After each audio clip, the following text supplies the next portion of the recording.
Hello friends, कैसे आप लोग? मुझे उम्मीद है आप लोग अच्छे होंगे। मैं आज आप लोगों के लिए एक नया वीडियो लेकर आ चुका है। इस वीडियो के अंदर मैं केमिस्ट्री के चैप्टर 2 पढ़ाने वाला हूं। तो वीडियो को स्टार्ट करने से पहले आपसे मेरी छोटी सी रिक्वेस्ट है कि अगर आप हमारे यूट्यूब चैनल पे नए हैं तो चैनल को सब्सक्राइब करें, बेल आइकन को प्रेस करें ताकि हम जो भी वीडियो लेकर आए उसका नोटिफिकेशन सबसे पहला आप तक पहुंचे। तो चलिए बिना किसी टाइम वेस्ट किए हम लोग वीडियो स्टार्ट करते हैं। तो मैंने वीडियो को स्टार्ट करने से पहले जैसे कि आपको बताया थी कि आज हम लोग केमिस्ट्री के चैप्टर 2 पढ़ने वाला है। तो केमिस्ट्री के चैप्टर 2 का नाम आपको पता ही होगा, आप सुने ही होंगे। अगर नहीं सुने हैं तो पहली बार मेरा मुंह से सुन लीजिए कि हम लोग उसको कहते हैं, दूसरा चैप्टर है जिसको अम्ल, क्षारक एवं लवण कहते हैं। क्या कहते हैं? अम्ल, क्षारक एवं लवण कहते हैं। अम्ल, क्षारक एवं लवण कहते हैं। देखिए, अम्ल को हम लोग बोलते हैं एसिड, इंग्लिश में अम्ल को एसिड कहते हैं, और क्षारक को हम लोग बेस कहते हैं एंड और लवण को हम लोग साल्ट कहते हैं। तो जैसे कि आपको हम बताने वाले अभी कि अम्ल, क्षारक एवं लवण किसे कहते हैं। तो अम्ल और क्षारक, तो अम्ल एवं क्षारक एवं लवण का परिभाषा हम बाद में बताएंगे, लेकिन सबसे पहले हम लोग जानते हैं कि अम्ल अर्थात एसिड किसे कहते हैं। तो अम्ल, एसिड को हम लोग देखिए कि अम्ल का परिभाषा आपको मैं बहुत ही डीपली समझाने वाला हूँ। आप एक काम कर सकते हैं, मेरे साथ साथ आप भी कॉपी कलम निकल करके इसको लिख सकते हैं, क्योंकि ये आपके लिए बहुत ही ज्यादा इंपॉर्टेंट है। आप मैट्रिक का एग्जाम देंगे, आपका एग्जाम में जरूर आएगा और मैं बहुत ही शॉर्ट तरीके से आपको समझाने का प्रयास करूंगा। तो चलिए देखिए, अम्ल किसे कहते हैं। तो अम्ल को हम लोग इंग्लिश में एसिड कहते हैं। आप भी जानते हैं कि अम्ल को इंग्लिश में क्या कहते हैं? एसिड कहते हैं। अगर नहीं जानते हैं तो सुन लीजिए कि अम्ल को एसिड कहते हैं। अब देखिए अम्ल का परिभाषा, अम्ल को आप डिफाइन कैसे करेंगे। तो देखिए लिखा हुआ है कि वह पदार्थ जो स्वाद में खट्टा हो। क्या हो?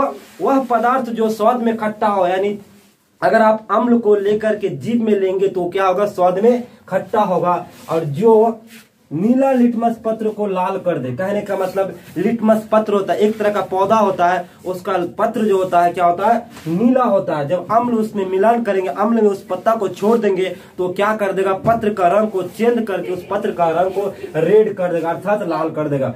और जिसका जलीय विलयन क्या होगा? हाइड्रोजन आयन H+ उत्पन्न करे, उसे हम लोग अम्ल कहता है। और इसको जब किसी भी अम्ल को जल के साथ मिलाएंगे, जल के साथ इकट्ठा करेंगे, जल के साथ जब उसको मिलाएंगे तो उसका विलयन जो उत्पन्न होगा वो हाइड्रोजन प्लस यानी H+ उत्पन्न करेगा, उसी को हम लोग अम्ल कहते हैं। तो आपको समझ में आया होगा कि अम्ल का परिभाषा क्या होता है। तो आपको 3 पॉइंट में अम्ल का परिभाषा याद रखना है। पहला कि जो स्वाद में खट्टा हो, जिसका जलीय विलयन क्या करता है? हाइड्रोजन आयन उत्पन्न करता है। और तीसरा जो नीला लिटमस पत्र को लाल कर देता है, उसे हम लोग क्या कहते हैं? अम्ल कहते हैं। तो यकीन है आपको समझ में आया होगा कि अम्ल किसे कहते हैं। अब देखते हैं अम्ल का भौतिक गुण क्या होता है। देखिए, अम्ल का हम लोग 2 गुण जानेंगे। पहला जानेंगे भौतिक गुण और दूसरा जानेंगे रासायनिक गुण। तो भौतिक गुण को हम लोग कहते हैं फिजिकल प्रॉपर्टीज ऑफ एसिड। कहने का मतलब अम्ल के भौतिक गुण क्या होता है? अम्ल के परिभाषा से ही हम लोग अम्ल का भौतिक गुण निकाल सकते हैं। जैसे इसका परिभाषा आपने 3 पॉइंट लिखा, तो उसी तरह हमने देखिए यहाँ पे लिखा 1 नंबर पे, इसका जलीय विलयन स्वाद में क्या होता है? खट्टा होता है। पहला जो हम भौतिक गुण इसका निकाले, प्रॉपर्टीज निकाले, वो क्या है? इसका जलीय विलयन क्या है? स्वाद में खट्टा होता है। उसके बाद दूसरा नंबर पे लिखे कि यह नीला लिटमस पत्र को क्या कर देता है? लाल कर देता है। इसका जो नीला लिटमस पत्र है वो हमेशा क्या कर देगा? लाल कर देगा। तीसरा आप लिख सकते हैं इसका कि इसका जलीय विलयन क्या करता है? हाइड्रोजन आयन अर्थात H+ उत्पन्न करता है। अगला है चौथा है यह विद्युत का अच्छा चालक है। कहने का मतलब जब जल अम्ल को हम लोग क्या करेंगे? विद्युत प्रभावित करेंगे, उससे करंट प्रभावित करेंगे तो आपको तुरंत करंट इसका लग सकता है। क्योंकि जैसे पानी, अब वाटर जानते हैं कि वाटर से क्या होता है? पानी एक स्थान से दूसरे स्थान तक यानी उसमें करंट प्रभावित हो जाता है। उसी तरह अम्ल भी एक ऐसा पदार्थ है जिससे होकर करंट बहुत ही जल्द क्या होता है? प्रभावित। तो चलिए हम लोग आपका जो अम्ल है, अम्ल का हम लोग क्या के फिजिकल प्रॉपर्टी को देख चुके हैं। अब हम लोग जानेंगे कि अम्ल का केमिकल प्रॉपर्टीज क्या होता है। कहने का मतलब कि अम्ल का भौतिक गुण तो हम लोग पढ़ चुके हैं, आप भी पढ़ रहे हैं, मैं भी आपको पढ़ाने का, समझाने का प्रयास कर रहा हूं। अभी जो आपको मैं पढ़ाने वाला हूं, तो मैं आपको जो है अम्ल के रासायनिक गुण, इससे पहले हम लोग क्या पढ़े? अम्ल के भौतिक गुण। तो अम्ल के रासायनिक गुण पढ़ाने से पहले आपसे मेरी छोटी सी रिक्वेस्ट है कि अगर अभी तक आप वीडियो को देख रहे हैं लेकिन बहुत बड़ा कंजूसी कर रहे हैं कि अभी तक आपने लाइक नहीं किया, वीडियो को शेयर भी नहीं किए हैं, वीडियो को लाइक कीजिए। और वीडियो आपको कैसा लग रहा है कमेंट बॉक्स में जरूर अपना रिव्यू दे, ताकि हम भी आपके लिए नए नए वीडियो लेकर आए, आपको मैं हेल्प कर सकूं। मेरा मेहनत, आपका थोड़ी सी सपोर्ट से मैं मतलब यूट्यूब चैनल को अच्छी तरह ग्रो कर सकूं। तो चलिए मैं आपको बता बता दूं कि केमिकल रिएक्शन क्या होता है। कहने का मतलब अम्ल के रासायनिक गुण यानी केमिकल प्रॉपर्टीज ऑफ एसिड, यानी एसिड का केमिकल प्रॉपर्टी क्या होता है। हमने तो फिजिकल प्रॉपर्टी पढ़ चुके हैं, केमिकल प्रॉपर्टी क्या होता है। तो देखिए मैं बहुत ही अच्छी तरीके से यहाँ पे लिख चुके हैं, आप इसका स्क्रीनशॉट ले लीजिए या तो फिर कॉपी में उतार लीजिए, वीडियो को धीरे धीरे चला करके इसको लिख सकते हैं कॉपी में। तो देखिए फर्स्ट नंबर पे हमने लिखा कि अम्ल को क्षारक के साथ, यानी किसी भी अम्ल को क्या करते हैं, क्षारक के साथ जब अभिक्रिया कराने पर नमक और जल बनता है। पहला जो एग्जाम्पल है उसका मैं आपको यहाँ पे दिखाता हूँ। तो देखिए अम्ल को क्या किए, किसी भी क्षारक के साथ, यानी अम्ल को किसी क्षारक के साथ, आप क्षारक क्या होता है तो आपको कुछ देर में मैं बताने वाला हूँ क्षारक क्या होता है। तो अम्ल को जब किसी क्षारक के साथ हम अभिक्रिया कराते हैं, यानी अभिक्रिया का मतलब दोनों को मिलाते हैं, जब मिलाने के बाद तब क्या मिलता है, आपको नमक मिलता है और उसके साथ क्या मिलता है, जल मिलता है। कहने का मतलब कि अम्ल और क्षारक को जब मिलाएंगे तो हमको उसके फलस्वरूप क्या मिलेगा, नमक और जल। अब देखिए यहाँ पे एग्जाम्पल के तौर पे हमने लिख दिया कि आपका देखिए अम्ल का फार्मूला होता है HCl। ध्यान से सुनो, अम्ल का फार्मूला क्या होता है, HCl। अगला है क्षारक, क्षारक को हम लोग बोलते हैं NaCl। क्या बोलते हैं, क्षारक का फार्मूला होता है NaCl और अम्ल का फार्मूला होता है HCl। जी हाँ, आप सही सुन रहे हैं कि HCl अर्थात अम्ल और NaCl अर्थात क्षारक।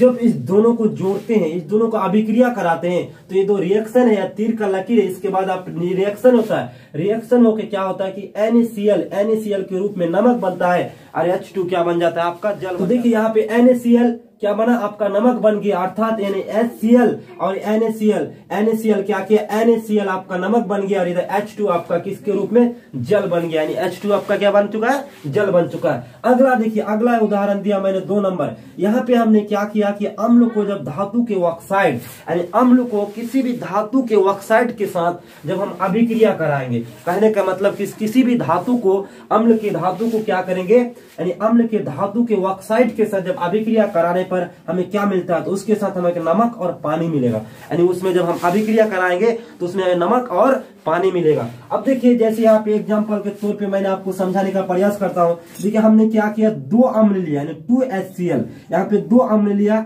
2HCl प्लस क्या किया NaO2, यानी NaO2 क्या होता है, धातु के ऑक्साइड का फार्मूला होता है NaO2। अब जब इसको हम लोग अभिक्रिया कराएंगे तो अभिक्रिया के दौरान, अभिक्रिया के फलस्वरूप हमें क्या क्या प्राप्त होता है। अब देखिए यहाँ पे तीर के लकीर, इसको तीर का लकीर जो है इसको हम लोग अभिक्रिया कहते हैं। अभिक्रिया के बाद देखिए क्या हुआ, यहाँ पे 2NaCl यानी 2NaCl नमक भी बन चुका है, यानी H2 के रूप में हमें जल भी प्राप्त हो चुका है। अर्थात हमने 2 एग्जाम्पल देख चुके हैं। अगला देखिए 3 नंबर पे हमने इसका आपका जो अम्ल के रासायनिक गुण है 3 नंबर पे हम क्या लिखे हैं। तो देखिए दोस्तों यहाँ पे लिखा हुआ है कि अम्ल को जब धातु से अभिक्रिया करते, किसी भी अम्ल को सीधा धातु से अभिक्रिया कराने पर हमें नमक और हाइड्रोजन क्या होता है, गैस बनता है। कहने का मतलब किसी भी अम्ल को धातु के साथ अभिक्रिया कराने पर हमें हाइड्रोजन गैस और नमक मिलता है। जैसे आप एग्जाम्पल के तौर पर समझ सकते हैं कि HCl जिसको हम लोग अम्ल कहते हैं, Na जो है आपका धातु का फार्मूला होता है, सोडियम क्या है, Na आपका धातु का फार्मूला है। जब धातु को और अम्ल को दोनों को मिलाएंगे, अभिक्रिया कराएंगे